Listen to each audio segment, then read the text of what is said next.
Timothy. Amen. Hallelujah. Emfundisa nje how to treat people when you teaching them. Hallelujah. Ukhulume ngokuthi ke wambalela ukuthi la uyoshumayela khona mfana wami uzofica abantu abahlukeneyo. Amen. Uma ufika uzofica abantu abadala besifazane. Amen. Labo ke treat them njengoma bakho. Amen. Wathi khona nabanye ke abadala besilisa ozobafica phambili. Labo ke batreat njengoba babakho. Hallelujah. Ebese thi kuzoba khona ke insizwa. Hallelujah. Noma abesilisa abancane noma aba same age as you. Labo kuba treat njengabafowenu. Amen. Bese thi kuzoba khona nabesifazane abadala abancane labo ke uba treat njengodadewenu. Amen. Lelo ke ivangeli ke lelo elashunyayelwa uPaul ishumayelela umfana omncane was ready to preach. Amen. Hallelujah. Ngoba bazalwane kubalekile nokuthi uma uzofundisa ufundiswe nawe. Amen. Bazofakaza omama omhlongo ukuthi nabo bafika benawo matric befundile kodwa base befundiswa befundiselwa ukuyofundisa abantu esikoleni. Hallelujah. Of which ukufundisa nje udinga nawe ukuthi ufundiswe ukuthi kufundiswa kanjani. Hallelujah. And uthi ke uPaul uma labantu uba rebuke. Amen. Noma ubenza njani ubasola. Amen. To rebuke ukusola. Hallelujah. Uma ubasola labantu ungabasoli ngendlela yokuthi usubathwesa imthwalo usubenza befile sorry ngathi bone kakhulu. Uthi ke ba rebuke ngendlela yokuthi you are willing to make good to make something good out of them. Hallelujah. Ukuthi mhlawumbe bashintshe labantu baphenduke babe ilento efuna uNkulunkulu. Hallelujah. Ngoba uma ngizoma la ngimemeze ngithi abantu abasha yeka nomjolo. Hallelujah. And that thing umuntu ongaziyo nowaziyo ukuthi ngiyazi ukuthi ujola nobani, it won't sit well. Hallelujah. Uzothi mhlambe ngikhuluma ngoba ngikhuluma ngaye, but uma ngikhuluma politely ngibeka lento ngendlela yokuthi umuntu kufanele enze njani ukuze aphile. Hallelujah. As umuntu omusha. Hallelujah. I'm not going to do that. Hallelujah. Because I want I'm willing to make the best out of you. Amen. Hallelujah. Amen. Hallelujah. Amen. Hallelujah. Ngizocela nje bazalwane sifunde ithimi yethu bayisebeyichazile. Hallelujah. I won't go there. Amen. Ngicela sifunde nje bazalwane uGalatians chapter 4 ungifundele nje uverse 19 wodwa. Okwazi ukufunda ngoba seGalatia bazalwane chapter 4 verse 19. Amen. Omunye ke mhlambe angavula mhlambe umshumayeli 11 verse 9. Amen. Sibahlanganise omabili lawo ma verse. Amen. Hallelujah. Niyakwazi kodwa ukuhlabelela bazalwane. Hallelujah. Khona lo mhlabeleli othi nawe moya oyi kwele nkulunkulu munye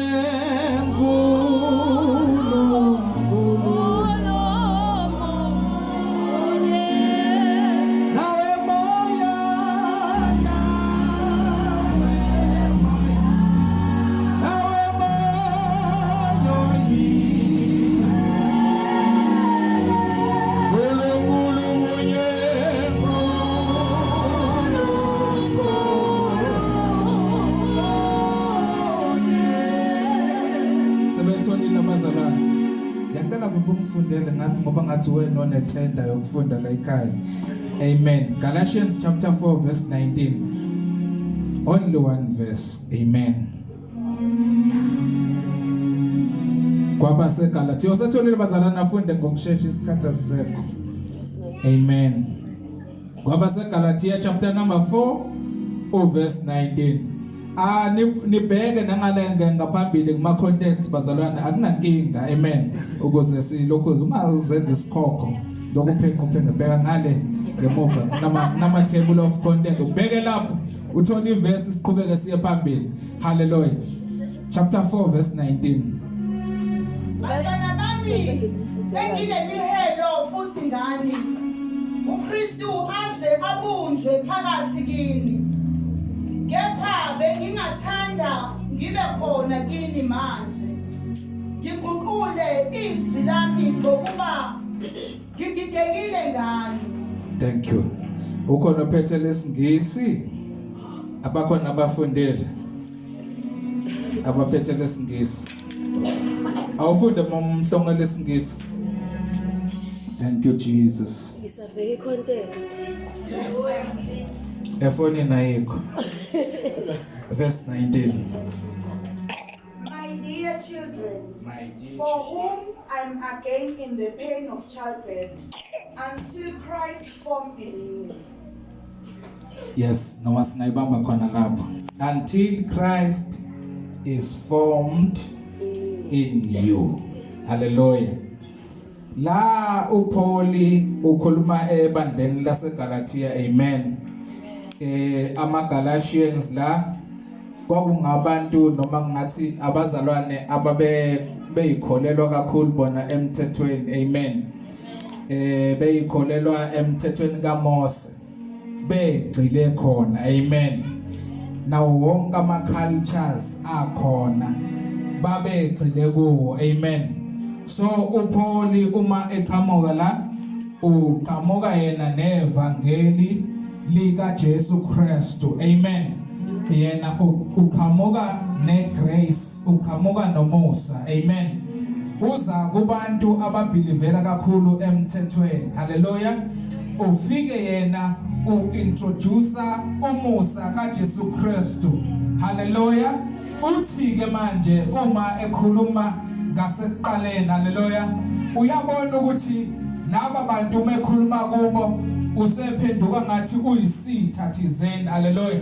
Ngoba abantu uma ufika kubo bebelivele ezintweni zabo abakuthathi kahle, hallelujah, up until we explain lento yakho oyiphethe, hallelujah.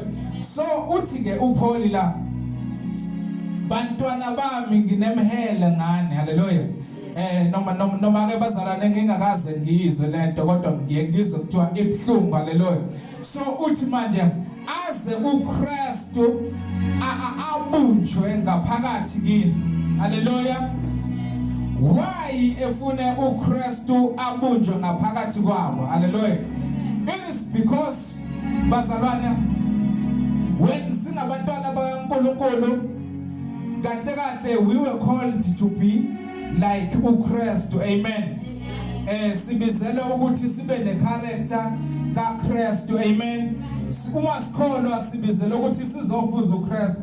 Angibizelwanga ukuzofuza umfundisi umhlongo ngokushumayela. Angibizelwanga ukuthi ngizofuza uMC ngokuhlabelela. Angibizelwanga ukuthi ngizofuza umine enhle ngokudlala ikeyboard. But I was called to be like Christ, amen. Impilo okumele ngiyiphile, it is a Christ-like life, hallelujah. Impilo kaKrestu. Kahle uma umzalwane nje kufanele uphile impilo kaKrestu. But it is very hard for umuntu ukuphila impilo kaKrestu, uKrestu engakafomishwa ngaphakathi kuye, hallelujah. Kubiza ukuthi uKrestu athi ukuba formed kuye ngaphakathi, then yena ozokwazi ukubese ephila impilo kaKrestu, amen. Awazi ukuthi ube necharacter kaKrestu uwena nje kanje kodwa uKrestu kumele abe ngaphakathi kuwe. Aze athi uPauli uma ebhala athi akuseyimi engiphilayo kodwa uKrestu ophila kimi, because Christ was formed inside him, hallelujah. Ulona leyo nto nje uPauli kubantwana baseGalatia uthi anginemelo nani aze uKrestu athi formed kini, abunjwe kini, uKrestu abunjwe ngaphakathi kini. so that nizoba ne character yakhe. Hallelujah. Yeah. So ke bazalwane la abazalwane baseGalatia babeyiphilela nje bazukubona ukuthi into ebalekile it's low okuwona okulidela kuNkulunkulu. Then uPaul uma efika uthi it's Christ and God. Hallelujah. Hallelujah. So now uthi manje ulwela ukuthi uKrestu makabunjwe kubo so that bazokwazi ukuthi babe ne character kaKrestu. I character kaKrestu ke bazalwane iyini. Hallelujah. Sifunda I character kaKrestu sifunda ezwini. Hallelujah. Ukuthi uKrestu ngenkathi ephila emhlabeni wayephila kanjani. Hallelujah. And uma ufunda izwi lenkosi lithi he was humbled. Amen. Listen lithi wazithoba elalela kwaze kwaba isekupheleni. Umuntu onoKrestu obunjiwe ngaphakathi kwakhe simbona ngentobeko kuqala nokulalela. Amen. Hallelujah. Asiboni ngokuthi ugqoke ikhike libhobose njengeyami kodwa sibona ngokuthobeka.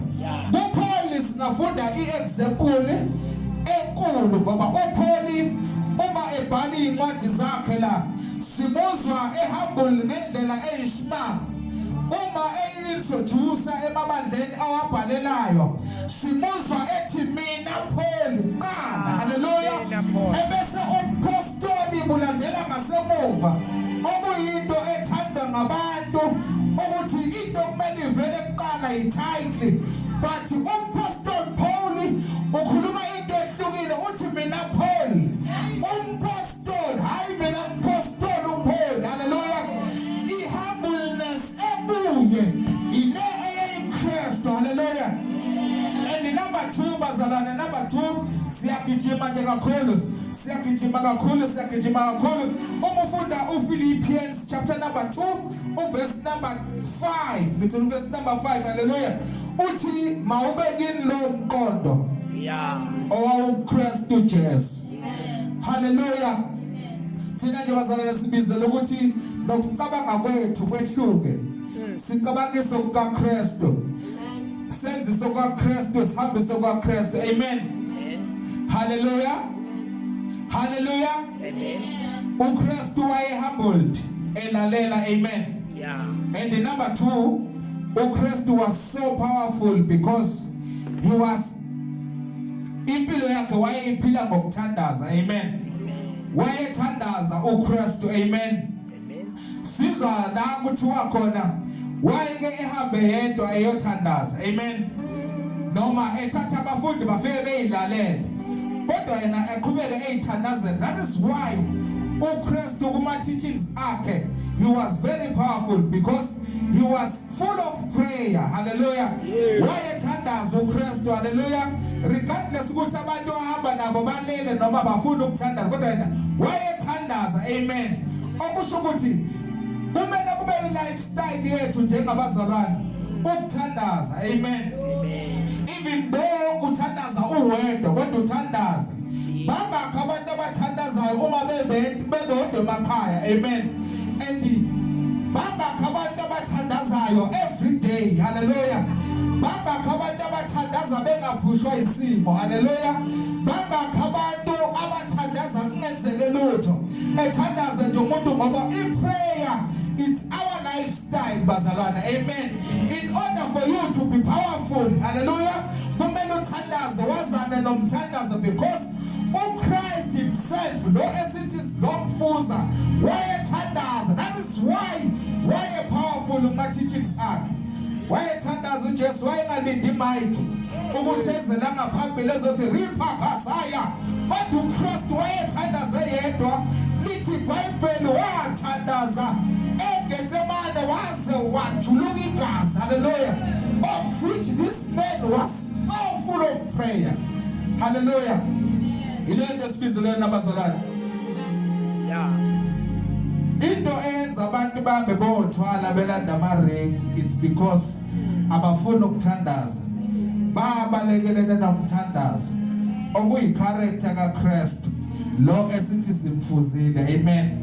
He was full of prayer. Abantu ngokuhluleka ukuthandaza bahambe belanda ilwane, belanda amaringi azobiza abantu. Hallelujah. Because they failing to pray. Hallelujah. Okuyi character kaKrestu. Amen. You cannot pray up until uKrestu afonyisho kuwena inside you. Hallelujah. Because uma esengaphakathi kuwena lento izoyiqhubukela yona ngokwayo. Amen. You won't force prayer. Kodwa because this person ongaphakathi kuwe umnikazi womthandazo lento izovuka kuwe. Amen. Leyo kuthandaza because umuntu ongaphakathi kuwe umnikazi womthandazo. Number 2, uKrestu wayenothando. Amen.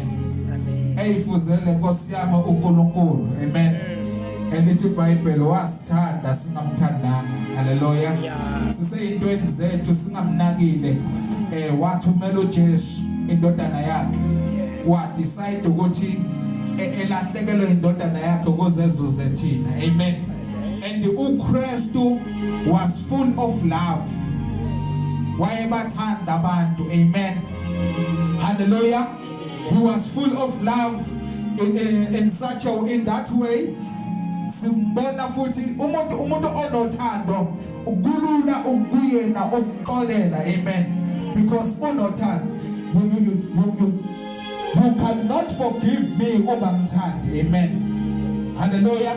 Simbona kulula uKrestu ukuxolela abantu because unothando. Amen. Simuza uma evuka ethuneni ekhuluma kubafundi bakhe uthi manje njengoba sethembiso ngangithembisile ukuthi sizohlangana eGalile. Amen. Kodwa ngingamshiyi uPetro. Amen. uPetro wayemphikile. Hallelujah. Wamshiya eseyinhlungweni yedwa wathi akamazi this man. Sebembuza wathi akamazi waze waqasuka. Kodwa simuzwa mevuka ekhuluma ngokuthi no Petro abe khona. Hallelujah. This man is a forgiving God. Hallelujah. Uma ephakathi kwakho kulula ukuxolela. Amen. Hallelujah. Hallelujah. Hallelujah. Up until Christ is formed in you, uzokwazi ukwenza lezi zinto lezi engizibalele la. Because you cannot do these things on your own, bazalwane. Kodwa udinga uKrestu abe ngaphakathi kuwe. Okuyena okwazi ukwenza lezi zinto. Ngoba yena uma khona ngakuwe, everything is possible. Hallelujah. Hallelujah. Hallelujah. So bazalwane, ngizokhuluma nje nabantu abasha. Amen. Itheni kodwa incwadi kaMshumayeli ngisacela ungiphindele ngikhulume nabantu abasha ngihlale phansi. Amen. uMshumayeli 11 verse number 9. Hallelujah. uSolomon la uaddressa nje abantu abasha. Amen. Hallelujah. Ukhuluma nabantu abasha because le ncwadi noma ingaveza ukuthi ibhalwe uSolomon, kodwa uma beyichaza. Amen. Ngasekuqaleni ukuthi ibhalwe indodana kaDavid, and then usuyabona uDavid yaphinde yaba inkosi. Hallelujah. Yaba rich. Usuyabona ukuthi umuntu ukhomba uSolomon. Hallelujah. Ngoba ama-scholars azombuza ukuthi uzwe ngoba sibhalwe uSolomon. Ngibondiswa ngendlela iBhayibheli elibeka ngayo. Hallelujah. Amen. Ubhalwe uSolomon la uaddress youth. Uthini kuyouth uSolomon? Verse 9, chapter 11, Mshumayeli. Verse 9.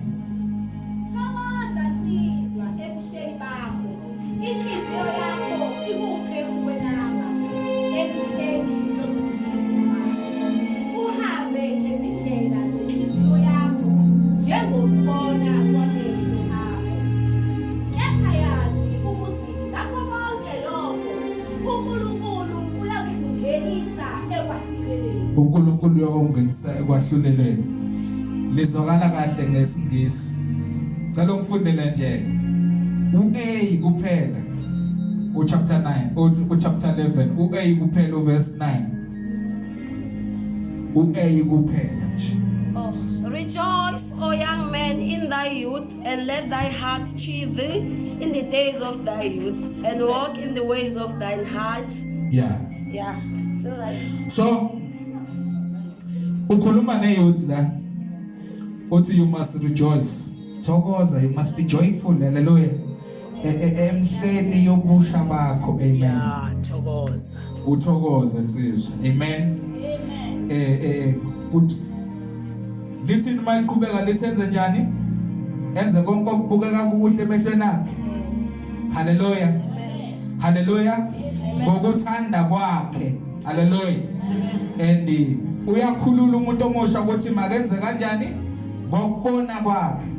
Kodwa ngasekugcineni kunobhathi. Hallelujah. Ubhathi uthi uma usukwenze konke kodwa uNkulunkulu uzokujaja ngako konke lokho okwenzile. La uSolomoni udriver abantu noma ubabekela isithombe sokuthi emhlabeni ungakwenza konke okwenzayo, kodwa yazi into eyodwa ukuthi ngako konke okwenzayo uNkulunkulu uzokujaja ngakho. Hallelujah. Umuntu omusha ungaphila ngendlela oyithandayo. Hallelujah. Uphile ngendlela oyibona iright kuwena, kodwa yazi ukuthi ngasekugcineni, ngasekupheleni kweinsuku uNkulunkulu uzokujaja ngalento le oyenzile, whether good or bad. Hallelujah. Ekujaje ngayo lento.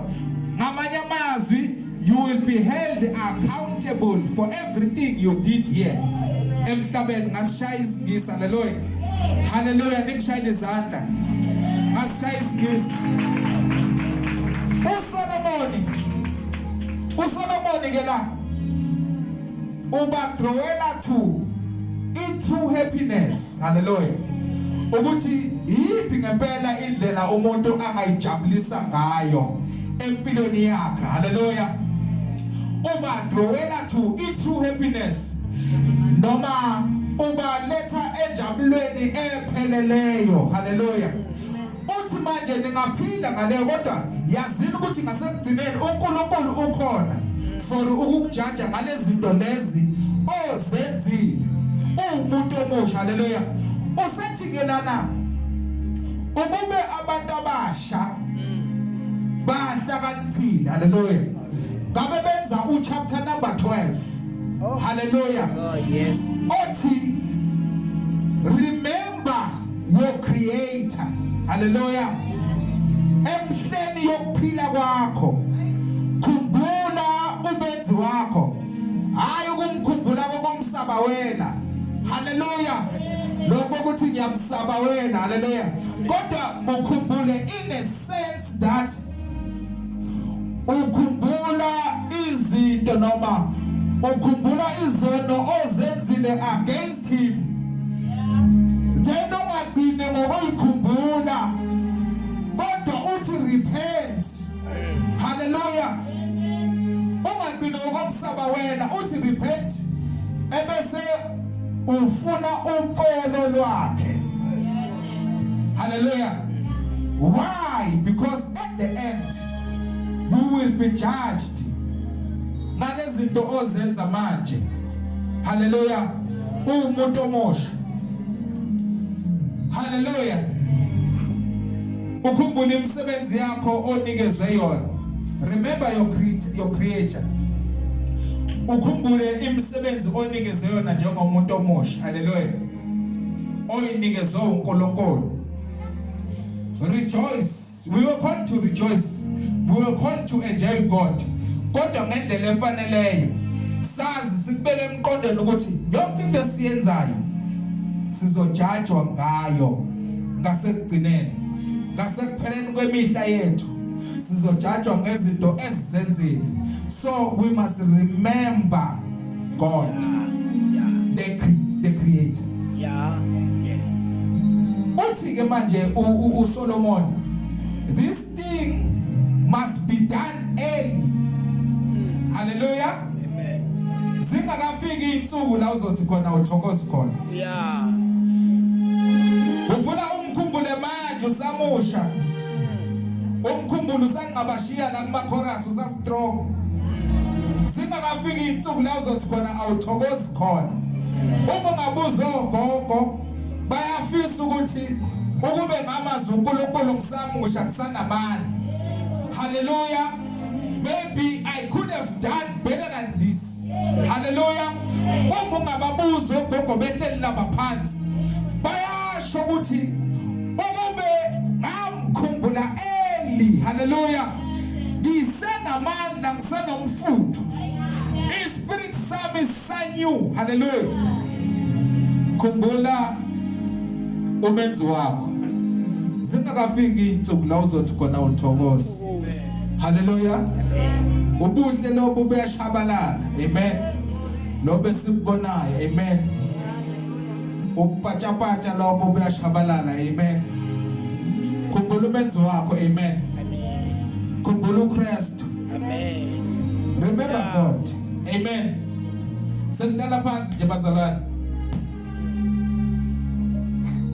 Ayikho into emnandi njengokuba musha. Amen. Njengoba mina senginishiya nje la ebusheni sengizoba ubaba very soon.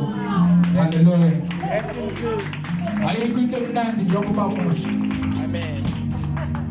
Futhi ningibize kabi ngizokhuluma ngingakashadi. Ngabe ngiyasho manje ukuthi we bantu abasha. Hallelujah. Avele nakubiza ngingakashadi. Amen. Kodwa ayikho into emnandi njengoba umuntu omusha. Hallelujah. Athi umhlabelele yebo ubuhle baba masi ebusheni ungumthando nje umsini isi ongangimdala umfulile bo.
Hallelujah.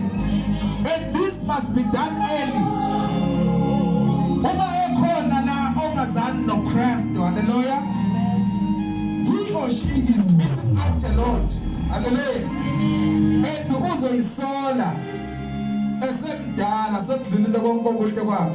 because our future lies in Christ. Hallelujah.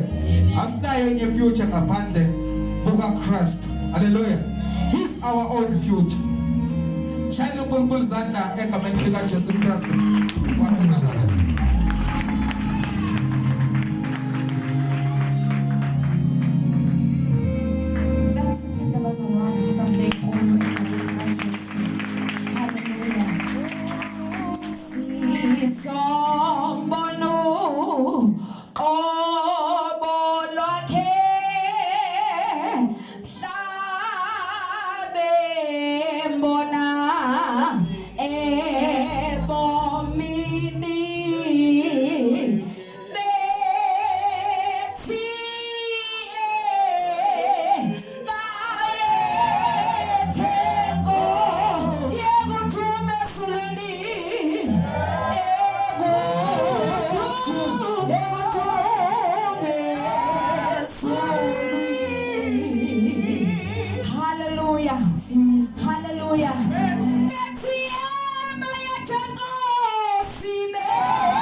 Jesu. Hallelujah.